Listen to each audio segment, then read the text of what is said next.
ఒక్క రోజులో మీ breast size పెంచడం పాజిబులా? Yes, possible. మీకు ఏదో ఇంపార్టెంట్ అకేషన్ ఉంది, 1 వీక్ లోపల బ్రెస్ట్ సైజ్ పెంచేసుకుని మీరు ఏదో ఫోటోషూట్కో లేదో ఇంపార్టెంట్ అకేషన్కో అటెండ్ అవ్వాలనుకుంటున్నారు. డెఫినెట్గా it is possible. It is possible ఎలాగంటే బ్రెస్ట్ ఇంప్లాంట్స్ ద్వారా. బ్రెస్ట్ ఇంప్లాంట్స్ అనేవి ప్రపంచంలో అతి ఎక్కువగా చేయించుకునే ప్లాస్టిక్ సర్జరీ. మీరు కానీ ప్రాపర్ ప్లాస్టిక్ సర్జరీ క్లినిక్ని ఎంచుకుని ఒక్క రోజులో ఈ బ్రెస్ట్ ఇంప్లాంట్ సర్జరీ చేయించుకోవచ్చు. ఈ ఇంప్లాంట్ సర్జరీ 2 నుంచి 3 గంటలు పడుతుంది.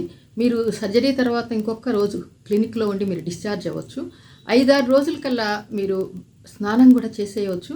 1 వీక్ తర్వాత మీకు ఎటువంటి కుట్లు కానీ తీయాల్సిన అవసరం కూడా ఉండదు. 1 వీక్లో మీరు నార్మల్గా బయటికి వెళ్ళి మీ యాక్టివిటీస్ అనేది చేసుకోవచ్చు. ఒక 3 వారాల తర్వాత మీరు అవుట్ సైడ్ అంటే అబ్రాడ్ వెళ్ళాలనుకున్నా, ఎటువంటి దూర ప్రయాణాలు చేయాలన్నా, ఏదైనా అకేషన్స్లో అటెండ్ అవ్వాలన్నా కూడా మీరు అటెండ్ అవ్వచ్చు. ఈ బ్రెస్ట్ ఇంప్లాంట్స్ మేము వాడేవి ప్రపంచంలో అత్యుత్తమమైన హై క్వాలిటీ ఇంప్లాంట్స్ వాడతాం. వీటి ద్వారా అతి తక్కువ సైడ్ ఎఫెక్ట్స్ ఉంటాయి. ఫర్ ద లాస్ట్ 25 years మేము చేస్తున్నాము.